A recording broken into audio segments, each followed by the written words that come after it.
फसलों में urea DAP डालने के बाद भी फसलें अच्छी क्यों नहीं आ रही हैं? अब यह मध्य प्रदेश के किसान जान पाएंगे। दरअसल मध्य प्रदेश के जो कृषि विभाग के विशेषज्ञ हैं, उन्होंने एक खास जानकारी साझा की है। संपूर्ण जानकारी से पहले मध्य प्रदेश की योजनाएं और खबरों की जानकारी के लिए अपने मध्य प्रदेश के चैनल को सब्सक्राइब करके वीडियो लाइक कर दें। चलिए जानते हैं कि आखिर खबर है क्या। 16 अगस्त 2025 बालाघाट को जो सम्मेलन हुआ था, उसमें किसानों को खड़ी फसल में डीएपी नहीं डालने की सलाह दी गई है। उप संचालक कृषि श्री फूल सिंह मालवीय ने जिले के किसानों को सलाह देते हुए कहा है कि धान की खड़ी फसल में डीएपी नहीं डालनी चाहिए। खड़ी फसल में डीएपी डालने से नुकसान हो सकता है और इसी वजह से धान के उत्पादन में भी फर्क आता है। उन्होंने विस्तृत जानकारी देते हुए कहा है कि डाई अमोनियम फास्फेट डीएपी जिसे हम कहते हैं में 18% नाइट्रोजन एवं 46% फास्फोरस उपलब्ध होता है। बाजार में डीएपी बैग 50 किलोग्राम का जो रहता है, उसकी कीमत लगभग 1400 रुपये है।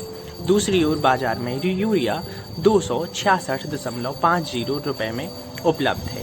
कहीं कहीं पर यह 300 में भी उपलब्ध है, जिसमें नाइट्रोजन 46% उपलब्ध होता है। धान की फसल को प्रति एकड़ 100 से 120% नाइट्रोजन, 60 से 80% फास्फोरस, 40 से 50% पोटास देने की आवश्यकता होती है, जिसकी पूर्ति विभिन्न प्रकार के उर्वरकों से की जाती है, जैसे 20Y, 20Y, 0Y, 13, urea, DAP, SSP आदि के अनुपात में। मुख्य रूप से खेती की तैयारी के समय किसानों को एसएसपी देना चाहिए, जो कि ऊपर अनुपात मैंने आप लोगों को बताया है 20Y, 20Y, 0Y, 13 का। यही सही अनुपात है किसी भी फसल को तैयार करने के लिए, क्योंकि इसमें 14.5% फास्फोरस एवं 11% सल्फर, 21% कैल्शियम के तत्व होते हैं।